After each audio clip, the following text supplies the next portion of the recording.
What is the crack, everyone? Welcome back to Barney Talks Fighting. I am delighted today to be joined by a man who's been through some serious ups and downs in his career. He is fighting at Clan Wars 50. He's back in the cage. Sam Simon, how are you, my friend? Hi, I'm very good. I'm very good. Thank you so much for having me on the show. And it's good to be back.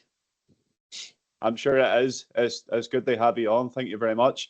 I wanted to start off by I noticed that you were a pretty active fighter over the past few years.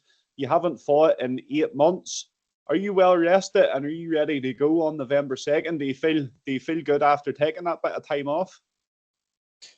Yes, definitely. I needed to take a little bit of time off. I was actually due to fight a few months ago, but I popped my hamstring during training, just like a week before the fight. So I used that time to rest up, but I'm good. I feel good. I feel great, ready to, go back in there and showcase what I'm, really capable of and what I can do in the fight. So yeah, 100% ready. And this is your Clan Wars debut. How excited are you to fight on an organization like Clan Wars? Wow, that's fucking brilliant, though. On the 50th anniversary as well. That's one Yeah. debut. That's a perfect time to actually get onto the show. The show has a very good reputation for, making great fighters. Great fighters has been on that show and has gone, really, really far. So I feel honored to be part of the show and to showcase, exactly what I'm capable of and to showcase why I'm one of the best, in the country as well. There is no better time to be making your debut. As you say, it's a Yes. 50th anniversary show. It's one of the biggest they've done. Do you see this as a real highlight moment or a real spotlight moment where you really can propel your amateur career? 100%, yes, and it's a big deal as well. And I like the roles, the change of roles that they actually have coming into it as well. So that would help, transition into the pro scene eventually as well. With the 4 minutes, with the knees to the head as well. So it's always good because in training, just getting used to that, it would be nice to actually get the hang of it, like in a real fight as well. So yeah, it's a perfect time, perfect transition, and perfect promotion to use to propel into the pro stage. It was a very good, as like you alluded to there, it's a good move for them. They make that transition from amateur to pro a bit easier Hmm. because you do have the experience of title fights in Clan Wars where it is the longer rounds. And in terms of needly heads, I've been chatting to some of the other guys that's fighting for titles on the cards, and they've been saying that they've been training that a lot more with knee pads and Hmm. things like this here on. Is that something that you've incorporated into your training, or were you doing all of that in a way? Yeah, like in terms of the longer rounds, when we train in my gym at Team Rhino Waterford, like we don't do like short rounds. We do 5 minutes rounds, all the time to just get used to it. Because the way we say it is when you do a really long round, when you go do the shorter round, makes it a lot easier. So we've been doing that for a while, but obviously it's something that I'm focusing on a lot more. In terms of the knees, sometimes you might mistakenly hit someone in the knee, but it's good that we actually get to like train that I actually get to how do I put it, like with the knees, it's good that they actually brought that in as well. So yeah. Yeah, I know what you mean. It's a nice, as I said, it's a nice transition to the pro scene. You've picked up Mhm. a couple of amateur titles in your past. As I've mentioned, this is for the lightweight strap and Clan Wars. Are Mhm. you looking at this as just another fight, or does the fact that this is a chance to win a prestigious amateur title in this region, like a Clan Wars title, is that something that really motivates you for this, or is it just another fight? Yeah, it's another fight for me, but at the same time, it's also a chance for me to prove to myself what I'm capable of because I know what I can do, and I've only been able to showcase just some of it. So it being a longer fight, like a 4 minute fight, a 4 minute round, knees to the head, it been a title fight on a big show like that as well. Everything kind of comes together. So it's an opportunity for me on that stage, to showcase everything, all the tools I have, um, on that day. So yeah, it's not just another fight. It's more personal to me as well.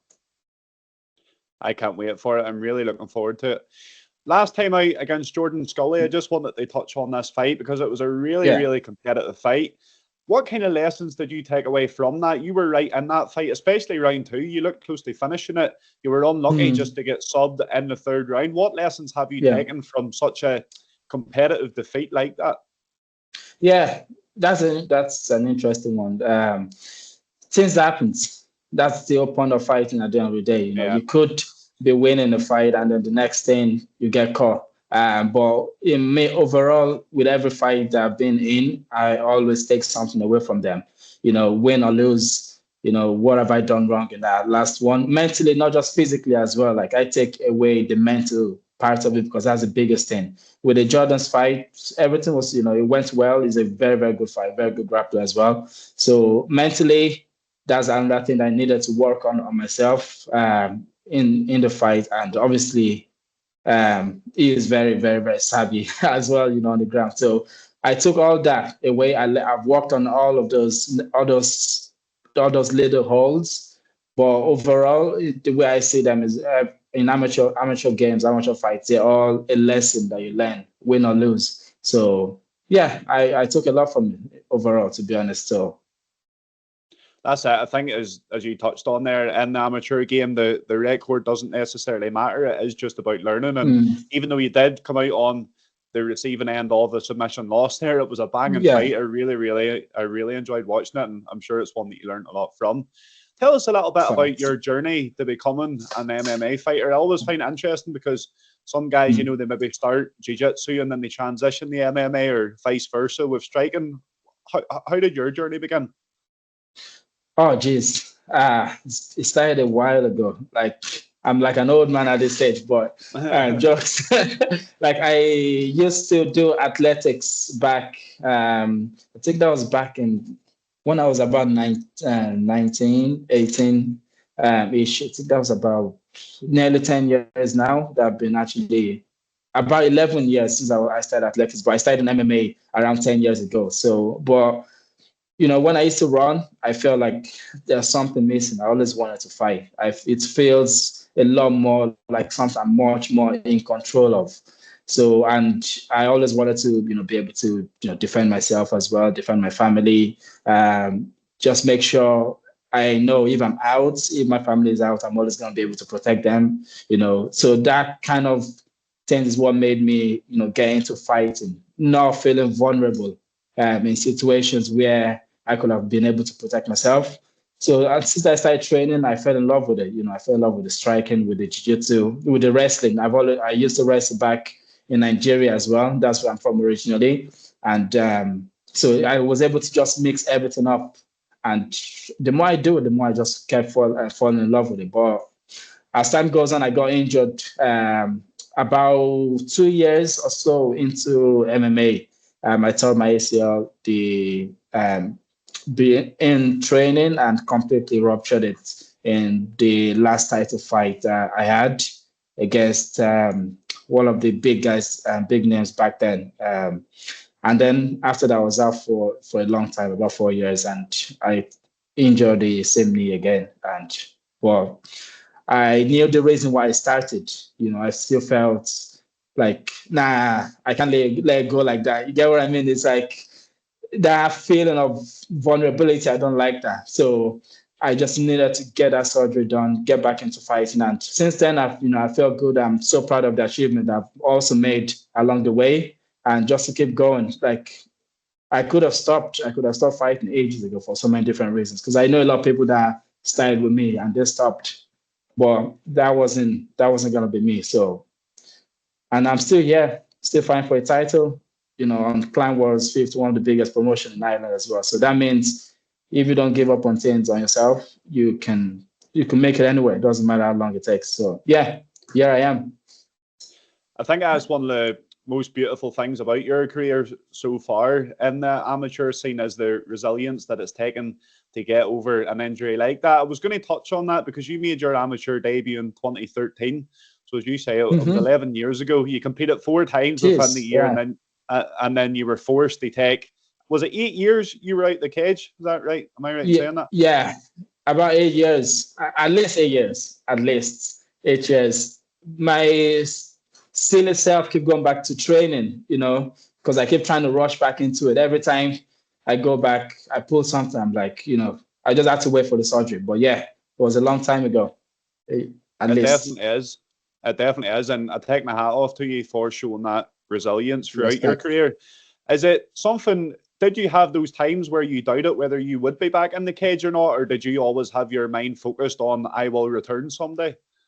You see, that's a good question. You see, like as time goes on, life responsibilities as well with families, I start to weigh them between each other. What is it worth trying to do that, or just give up and just focus on the basic things? Being a basic person, a normal person. Now, I knew I'm not.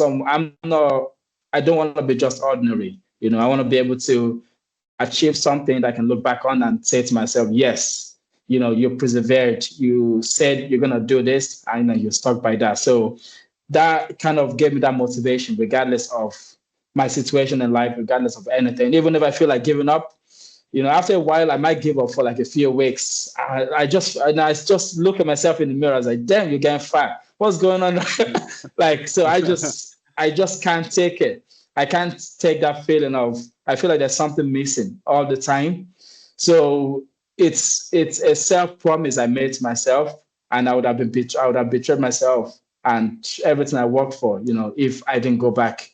If I didn't go back fighting, and it was worth it. And even my last fight, my first fight back, I think I was about nearly 84 kg, and I had about 4 weeks. I was meant to be fighting. I forgot his name on the IUR Yeah. fight for. Yeah, so basically I was out of shape, but my coach said that, do you want to, this is an opportunity for you to fight us. I knew myself I was out of shape, and I was like, you know what, this is a chance. This is a chance to prove to myself that I either take this or back off completely. I knew I was not ready physically. Mentally, I wasn't ready mentally, but I was like, this is the time to actually make myself ready mentally. This is the time to actually make that decision. So I had to make myself uncomfortable. And that was it. That was what started everything, got me back into it as well. So yeah. And I also, like, win or lose, I always see it as something I'm proud of. I'm proud of what I've done for myself as well over the last few years.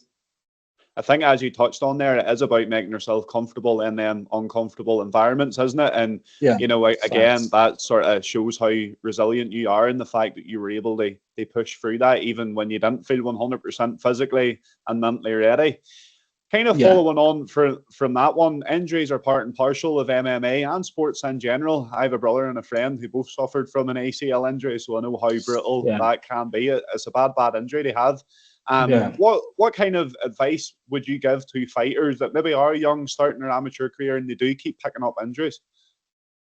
The advice I'll give them is, if they should set a goal, if set a goal, set something that they really, really want to do, because it's only about 1% of the populations that like to do MMA, likes to fight. But if they're one of those few that has a goal, that's something that they really want, they see themselves becoming, those injuries, they are only setbacks. So those injuries are just a way to test you as a person, to see how resilient you are. And that's what's going to make you make you different between someone that's comfortable and someone that's uncomfortable. Those injuries will test you. They're just obstacles. That's how I say it. They're just roadblocks. If you're fighting, even you could get knocked out and you still go back into it. That's overall. Injuries or not, you pick up injuries. You can pick up as many injuries as you need to be. Just let your goal be the same, And once you see that light at the end, you'll be so fucking happy that you never give up. That's all I can say. Just focus on your goal, focus on your dreams, and don't let anything put you back or set you back. That is great advice, and I hope people that are suffering for injuries, because I'm sure it can be mentally draining and mentally exhausting whenever your goal and what you've been manifesting for years is to become a pro MMA fighter or win titles at the amateur level, and then you keep getting these niggly injuries that you can't really do anything about. It does all come down to mindset. So I love that Yeah, advice. thanks. In terms Thank you. of and in terms of inspiration, then, is there any kind of Mhm. MMA or UFC fighters that have inspired you? I know you have a brother Solomon who's doing very, very well in Yeah. Cage Warriors. Is there any other fighters who you look up to and look for to get inspiration yourself? Yeah, there's a lot. There's a lot. Yeah, Solomon is obviously one of them. My original inspiration has always been John Jones from the get-go. This was the reason why I got into one of the main guys I got into MMA in the first place. So I like, John Jones, Jose Aldo. Conor McGregor is a legend as well. I like what he's done for the sport in the country, and big respect to him. And fucking Khabib, people like that, they're just they're Game so changers. solid. Yeah, game changers. Yeah, I'm inspired by game changers, basically. I like Topera, the guy that fought Volkanovski as well. Yeah. He made one of the greatest fighters, to be able to do that. He showed that anyone, no one is invincible, but at the same time, don't reach for the stars. So yeah, those are guys I look forward to. That's some big names in there. Touch Yeah. on your opponent here, Dara O'Sullivan. He's a very, very Mhm. good opponent. He's picked up a lot of momentum in the amateur scene. Have you watched much tape on Dara? Oh yeah, definitely I did. I've watched a few tapes of him. He's a good fighter, very good. Good striking, good wrestling. He's come from a good gym as well. So respect to him for that. But he's fighting me on the day. He's been a lot of people. He's done his own things, but he's fighting me. It's gonna take a lot to take me as well. And I'm going in there to showcase what I can do. I'm sure going in there to show why I'm one of the best as well. So it's gonna be a long night for him, or it's gonna be a short night for him as well. He's a very good fighter, and I just hope we both have a very good fight. And yeah, looking forward to it for sure. I think it's guaranteed to be a good one. By the sounds of it, we are going to see the best Mm-hmm. version of you. After all the turbulence, and even after that last fight, I was very, very impressed watching that. Yeah. Just a final one. Why should family and friends come and support you at Clan Wars? What can they expect to see from you on the 2nd of November? Oh yeah, explosion, bombs. I'm just gonna be going in there with a big smile on my face as well, buzzing. I'm someone that I have a lot of energy, and they're not gonna expect anything less than that. They're gonna be going in there to see, to see a big show. They're gonna I'll make sure they make the most of it as well. So yeah, I'm looking forward to having my friends and family come over to, to see this event, and yeah. It's going to be epic. It's going to be epic. Can't wait for it, man. Can't wait for it. Perfect. Sam, that's all I've got for you. Thank you for your time, buddy. And I'm really, really looking forward to seeing you in there at Clan Wars 50. Perfect. Thanks a lot, Brandon. Thanks for your time as well, having me on. Take care. All the best. Cheers. No problem.